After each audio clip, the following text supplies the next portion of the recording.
자, 두 번째 세트 포인트 올라갔고 또 한 가지 또 이해하셔야 되는 게 우리는 호르몬으로 이루어져 있잖아요. 사람 몸은 복잡하게 호르몬으로 이루어져 있는데 이 호르몬 중에서도 우리의 체중을 조절해주는 아이는 렙틴이라는 아이예요. 렙틴. 근데 이 렙틴이 고장난 거예요. 그래, 왜 이 렙틴이 하는 역할이 뭐냐면 지방세포가 증가하잖아요. 그럼 렙틴이 증가해요. 많이 나오는 거죠. 그러고 나서는 먹지 마래. 너 충분히 많이 먹었어. 지방 많이 늘렸어. 더 먹으면 안 돼. 이렇게 얘기해서 입맛을 뚝 떨어지게 해주는 거죠. 이렇게 해서 계속 체중을 조절하고 있었던 거예요. 원래는. 그런데 이제 또 그런 반대로 지방세포가 감소했어. 무슨 일이 있어서 지방이 빠진 거죠. 그러면 렙틴 분비가 감소가 돼요. 그럼 어때? 아, 유지하고 싶잖아. 항상성. 내 몸의 세트 포인트. 유지하고 싶으니까. 그래서 식욕이 막 올라가요. 그래서 어느 정도의 몸무게를 계속 유지하고 있었던 거죠. 올렸다 내렸다 해서 여기 선을 유지하고 있었던 거예요. 그런데 문제가 생겼습니다. 렙틴 저항성이 생긴 거예요. 좀 띠리해진 거예요. 좀 안 예쁜 말로 멍청해진 거죠. 그래서 내가 신호를 줬어요. 지방세포 많아졌다고. 근데 착각을 하는 거예요. 많아, 지방세포 늘었어. 그런데 모자란다고? 이제 못 듣기 시작하는 거죠. 모자란다고? 그러면 더 먹어야 되겠네? 아니라고, 지방 많이 늘었다고, 모자란다고? 이거 된 거예요. 이게 렙틴 저항성이라고 생각하시면 돼요. 그래서 렙틴 저항성 때문에 우리가 내 신호를 착각해서 안 먹어야 되는데, 항상성 유지해야 되는데, 안 먹어야 되는데 먹는 거죠. 그러니까 찌는 거예요. 항상성을 깨버리고 쪄버리는 거죠. 자, 그런데 이런 렙틴 호르몬에 영향을 주는 게 뭐가 있냐? 제가 봤을 때는 저는 스트레스가 진짜 큰 것 같아요. 이게 만성 스트레스, 여러 가지 스트레스 있겠지만, 이런 만성 스트레스가 진짜 큰 역할을 한다는 거예요. 보세요. 자, 스트레스는 이렇게 우리 몸에 영향을 미칩니다. 스트레스를 받았어요. 그럼 아드레날린이 막 생겨나요. 그럼 맥박이 올라가고요. 혈압도 올라가고요. 근육은 긴장하고요. 이렇게 돼요. 근데 스트레스를 받잖아요. 그럼 코르티솔이라는 것도 나와요. 그럼 이 코르티솔은 왜 우리 스트레스 받았을 때 되게 단 거 먹고 싶고 막 빵 먹고 싶고 막 이렇지 않아요? 탄수화물 되게 땡기잖아요. 저도 그래서 그럴 땐 밥 한 숟가락 먹어야 되거든요. 탄수화물 딴 거 다 필요 없어. 고기 다 필요 없고 뭐 지방 다 필요 없어요. 탄수화물 먹어야 돼. 그럴 때는. 맞죠? 그래서 이게 탄수화물을 코르티솔이 요구를 하는 거예요. 이게 스트레스 너무 받아서 탄수화물 먹어. 내 몸에 좀 넣어줘. 이렇게 얘기하는 거죠. 그럼 혈당이 상승합니다. 근데 혈당 상승이 반복되다 보니까 혈당이 너무 자주 상승되다 보니까 인슐린이라는 애도 저항성이 생겨요. 이제 착각을 하기 시작하는 거죠. 그래서 인슐린 저항성이 생기게 되면 사실 당뇨에 이제 가까워지긴 하는 건데 당뇨 질병 진단이 되는 건 아니지만 인슐린 저항성이 생김으로써 지방 대사가 꺼지게 되는 거예요. 그러면 내 몸에 지방이 충분한데도 불구하고 그걸 안 쓰는 거죠. 그럼 지방이 어떻다? 축적되게 되는 거예요. 그래서 스트레스 때문에 지방 대사가 꺼지는 이런 루틴을 가지고 쭉 돌게 된다는 걸 이해하시면 되기 때문에 사실 저는요 다이어트를 하다가도 너무 먹고 싶은 게 있잖아요. 그럼 먹었어요. 아예 그걸 참고 너무 스트레스 받는 것보다는 먹고 그 다음날 뭔가 제가 해결하는 게 좋아서 그래서 저는 먹고 해결하는 걸 전문가입니다. 안 먹고는 안 되겠더라고요. 저는 정말 그건 안 되겠더라고요. 그래서 먹고 빼는 거에 전문가예요. 그래서 지금 53kg를 유지하고 있는데요. 자, 지방대사를 다시 켜는 거. 꺼진 지방대사를 다시 켜라. 95쪽에 나와 있는 내용인데 이거 이제부터 제가 알려드릴게요. 자, 여러분 생각해 보세요. 당은요 지갑 속 현금이에요. 포도당 요런 애들 있잖아요. 지갑 속 현금. 지방은 은행 예금이에요. 그것도 완전 지하에 있는 막 깊숙이 막 본인 인증하고 몇 명 대동해가지고 들어가서 찾을 수 있는 은행 예금 구자 같은 거 있잖아요. 왜 우리 한 번도 근데 못 맡겨놨지만 앞으로 맡겨놔야 되지 않겠어요? 그런데 여러분 생각해 보세요. 지금 가다가 호떡을 하나 사 먹고 싶어. 그때마다 은행 가시는 분 있으세요? 호떡 사 먹고 싶으면 누구? 지갑에 있는 현금을 꺼내 쓸 거잖아요. 아니면 카드나 이런 거. 맞죠? 그런 것처럼 당을 꺼내 쓰지 지방을 꺼내 쓰지 않는 거예요. 그렇게 되면 내 몸에 지방이 많음에도 불구하고 계속 당을 요구하는 거예요. 당을 더 넣으라고. 포도당 더 넣어, 포도당 더 넣어. 예금 꺼내 쓸 생각은 없는 거죠. 실제로 우리가 우리 예금을 안 꺼내 써야 되는데 우리 예금 정말 잘 꺼내 쓰는데 먼저 잘 깨잖아요, 우리가. 근데 우리 몸은 안 그런가 봐요.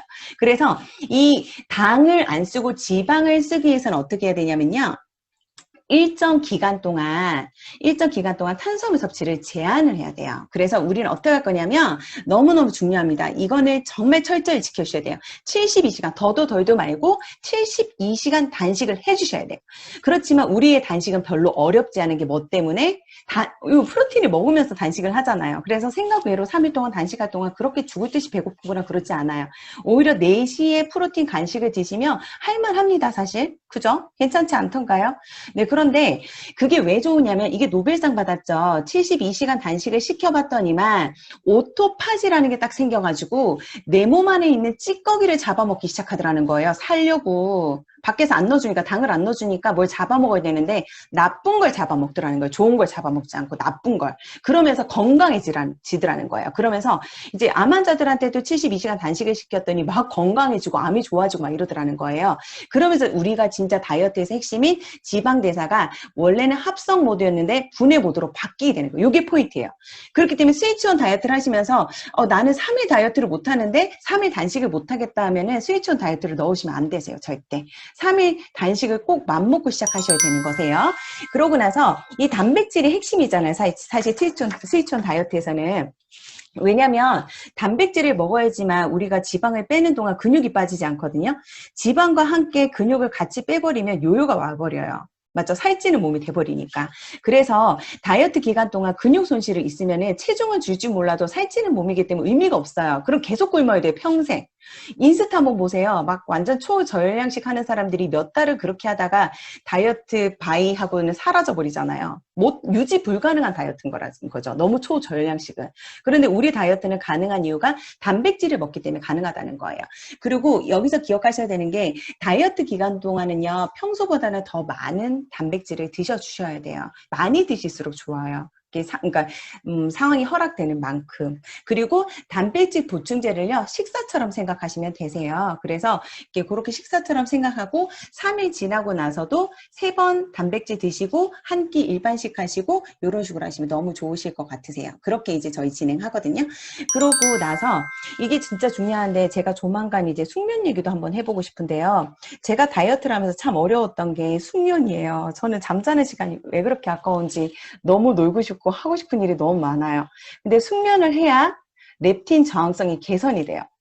그리고 숙면을 해야 자는 동안 지방이 분해가 돼요. 그래서 수면은 다음에 한번 풀어드릴게요. 잠들어서 6시간, 8시간 자야 되는 이유가 있거든요. 그 수면 루틴이 있어요. 그래서 자는 동안 지방이 빠지기 때문에 살을 빼고 싶으시다면 반드시 11시 전에 누우셔가지고 6시간 이상 푹 주무셔야 돼요. 근데 TV 틀어놓고 주무시면 숙면이 아니기 때문에 의미 없고요. 식사 너무 많이 하시면 자도 자는 게 아니에요. 위가 계속 일하고 있으니까. 그리고 하루 20-30분 낮잠 자는 것도 도움이 된대요. 그리고 운동은 저녁 식사 전에 하셔야 돼요. 저녁 식사하고 나서 죄책감에 운동하시면 몸이 너무 살아나서 잠이 안 들어요. 저도 이거 많이 했는데 먹고 나니 갑자기 운동이 생각나더라고요. 근데 제일 좋은 거는 식사 전에 운동하시는 게 제일 좋아요. 그러고 나서 프로틴 바로 드시고. 그 다음에 잠들기 전에 칼슘, 마그네슘, 비타민 D 보충제 섭취하라고 의사쌤이 얘기하셨는데 고맙게도 저희 제품에 이 3개가 다 들은 애가 있더라고요. 이 3개를 한꺼번에 다 먹으라고 얘기를 하시거든요. 네, 저 칼맥기를 읽을 뻔했어요. 이 의사 선생님이 이렇게 얘기를 하셨어요. 그래서 너무 감사하게도 이 제품이 있어서 진짜 감사했던 것 같고요. 그 다음에 또 일주일에 운동 많이 하실 필요 없고요. 저는 땅끝 부부 많이 했었거든요. 칼소포부터 해가지고 그런 거 있잖아요. 매운맛 뭐 이런 거 있거든요. 그래서 저는 헬스장 따로 끊지 않고 그냥 땅끝 부부를 많이 했는데 그냥 일주일에 4회 정도 30분씩 고강도 운동을 해야 돼요. 고강도 운동. 여기서 중요 단어 고강도. 숨이 헉헉거려야 돼요. 고강도. 막 편안한 운동. 이때까지 우리는 살 뺀다고 무슨 운동을 했었어요?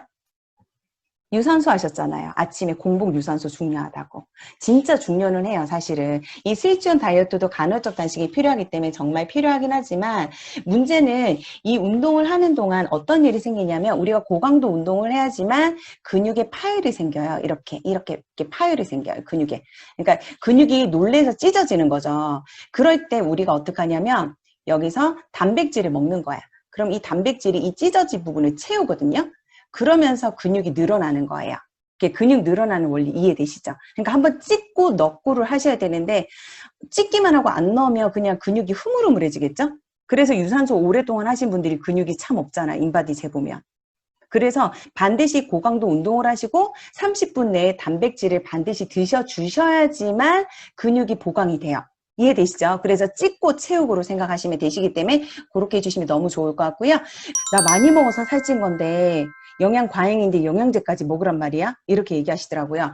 근데 너무 아이러니하게도 뚱뚱할수록 영양 결핍이 더 심하게 나타난대요. 뚱뚱할수록. 그렇기 때문에 권장량에 매일 게 아니라 본인 몸 상태에 맞춰서 영양제를 넣으셔야 돼요. 그러니까 남들이 두 알 먹을 거 만약에 본인이 체중이 좀 더 나간다 그러면 네 알에서 여덟 알 드셔야지만 이게 정량이실 수도 있다는 거죠. 그게 부족한 상태이기도 하고 몸체 자체가 크니까. 그래서 많이 먹어서 칼로리 과잉으로 살은 쪘지만 영양소는 제대로 얻지 못해서 살이 찐 거란 말이에요. 그렇기 때문에 살쪄 있다고 영양제를 안 먹고 그냥 이렇게 뭐 단백질만 먹고 살 빼겠다, 그건 안 되신다는 거죠. 그래서 어떤 영양제를 먹어야 될까라고 이 의사 선생님이 그것까지 얘기를 다 해주셨어요. 그래서 그걸 한번 보면요. 이제 종합 영양제 너무 기본으로 먹어야 된다고 얘기를 하고 비타민, 미네랄 다 하는 역할이 있으니까 얘네가 세포를 만들어주죠. 세포 생성하고 그 다음에 모든 거 호르몬도 생성해주고 그 다음에 중금속도 빼주고 나쁜 거 다 빼주잖아요. 그죠? 그래서 종합 영양제 없이는 진짜 다이어트 할 수 없는 것 같아요. 이게 저도 사실은 그날 좀 많이 먹었다 싶으면 저는 더블엑스를 2배 용량으로 먹거든요. 사실 빨리 해소를 해야 되니까. 그리고 오메가3 기름이 기름을 녹이는 거 아시죠? 그래서 다이어터들한테도 오메가3가 진짜 중요하대요. 혈관 건강을 위해서도 좋지만 기름이 기름을 녹이는 원리 때문에도 오메가3가 중요하고요. 장이 건강하면 살 안 찌는 거 아시죠? 뚱보의 장이랑 날씬이의 장이 다른 거 아시죠? 그래서 장 환경을 건강하게 만들어줘야지만 살찌지 않는 몸이 되기 때문에 프로바이오틱스 드셔주는 거 진짜 중요합니다. 그리고 비타민C를 통해서 내 몸에서 이제 이런 대사 과정에 있었던 찌꺼기 같은 거 제거하셔야 될 거잖아요. 나쁜 거. 그래서 찌꺼기 제거해야 되니까 비타민C를 드셔야 되고 아까 보셨듯이 칼슘, 마그네슘, 비타민 D를 통해서 숙면을 취하셔야 되니까 그죠? 그래서 이렇게 이 의사 선생님이 이렇게 권유하셨더라고요. 사실 비만은 질병이잖아요. 미용 목적이 아니라 질병이기도 하거든요. 그래서 약을 원한다면 제약회사와 병원에 평생 의지해야 된다. 건강을 원한다면 궁극적으로 의지할 것은 자기 자신이다라는 거 기억하시고 건강한 다이어트 하시기를 응원하겠습니다.